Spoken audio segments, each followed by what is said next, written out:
Welcome to Education in Focus. I'm your host, Eliana Kernodle. A government accountability nonprofit took a look at the government-run school district that serves military families and found it spends significant funds on diversity, equity, and inclusion-related content. Joining me to discuss this is Chalkboard News editor Brendan Clary. Brendan, tell us about this study from OpenTheBooks. Yeah, so this is a very interesting report. And yeah, OpenTheBooks has been like a kind of a long-standing, I think, accountability nonprofit. You know, then they're basically saying like, hey, this is what we found. We're looking at the finances. We're looking at these different kinds of things. But they basically, so this report is on the Department of Defense Education Activity, the DoDEA.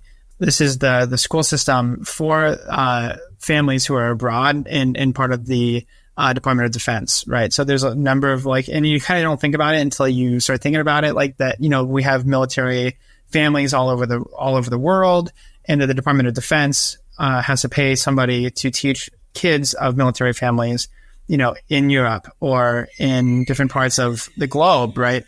And so it's one of those, I've written about it before. There was a government accountability office report on it, and basically that, you know, they were having too many standardized tests, and they kind of said if you need to have more input involved from the different educational stakeholders.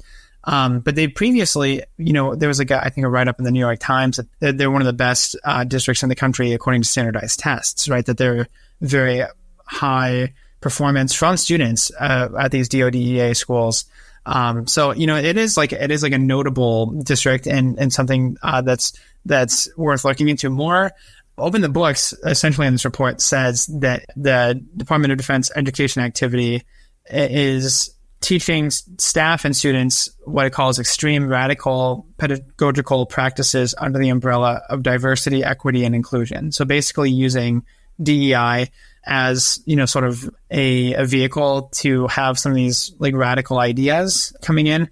And basically they said, you know, there you can see in some of the FOIA requests that they've done, some of the content, you know, that they're sort of injecting it with some of this radical ideology. So that's like in a nutshell what the report is saying. It's a pretty lengthy report, and some of it is just, you know, we know sort of how much we don't know, right? Like how the DoDEA is not being forthcoming about stuff. So it's an interesting report, and it's, you know, an interesting thing to try to say, okay, like we have a school district here that, you know, is not being forthcoming. It's not complying with FOIA laws. You know, on the other side, it's an interesting thing to have like a government run district instead of like people electing like a superintendent and like sort of having like a normal school district. Like this is still a school district, you know, and students are in the balance here, right? Their education is in the balance here, but it's run by the federal government. So you kind of have like that extra, you know, maybe a layer of red tape that you might not be dealing with at the local level. Like you said, there's some limits to what information they were able to access, but they do have some numbers for spending over the years. Can you get into that a little bit? Yeah, so they say that the spending for grants, they found that increased from 20 million in 2020 to over 70 million in 2022. And that there were the salaries for all staff in the system was 1.3 billion in fiscal year 2022. And then with kind of along with that is, you know, a lot of school districts, you can go and say, hey, we'd like to have like a spreadsheet of, you know, who's making what, and they'll provide, you know, here's the position, here's the name, here's what they make. And you can find this actually, there's like a lot of websites that'll have like government employee salaries by year. So you can, you know, go to San Diego public schools. I'm just kind of picking something, you know, San Diego Unified, pick something, and then you can find this special education teacher for the last 5 years, what they've made. And it's all publicly available, but not the case with the DoDEA. And it says it won't make individual salary information public according to, you know, this report. So it's those kinds of things. And a lot of that spending that they've tracked down, they do say could go to vendors. And again, like it could go to vendors who are maybe offering something that has like some of these radical agendas or have like some of this DEI stuff. And, you know, like if you have somebody, you have like groups that are very critical, I don't think they can prove, because they don't have the actual content. Could be, you know, proprietary, could just be that the DoDEA is not turning that over. You can't necessarily prove that they're doing this. So you're kind of relying on like, here's how much money was exchanged.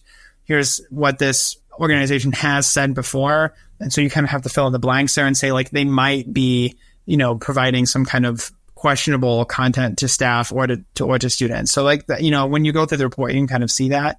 And the DoDEA reportedly told Congress last year it would no longer have a diversity, equity, and inclusion department. But there's, kind of a caveat to that. What did they have to say about that? Yeah, so essentially the DoDEA said, we're dismantling our DEI department, but then they secretly created a DEI steering committee, according to this report. And so they moved the DEI professionals into like less public roles, but they're still employed, according to this report.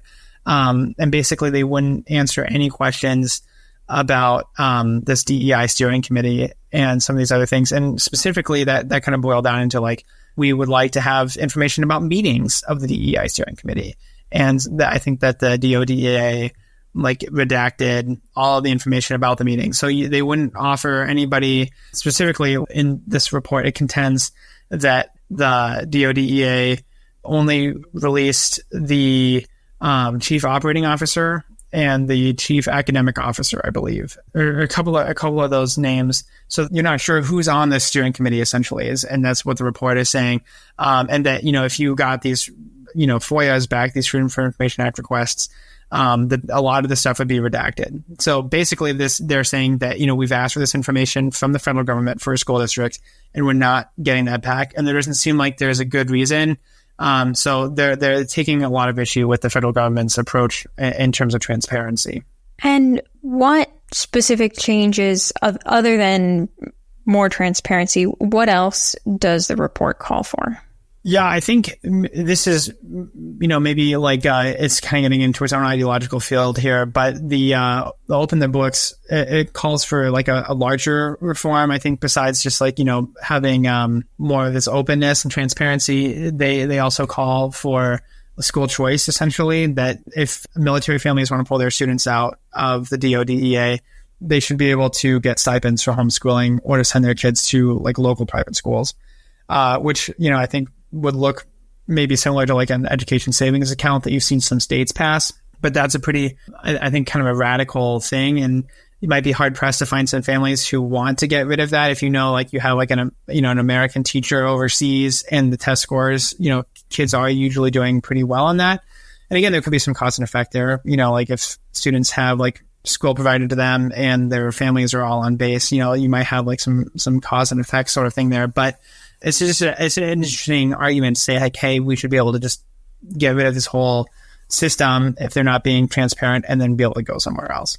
It is interesting though, because it does mention that Department of State members who are stationed on those bases do have this option, whereas the soldiers don't, which is like, again, it might be school choice is definitely more of one perspective, but it's an interesting choice on their part to offer this to some employees and not others. That's absolutely true. And that, you could be looking, over there and saying like, well, I should have gone to the Department of State instead of the Department of Defense because, they're able to send their kids to a different school and have some of those educational choices.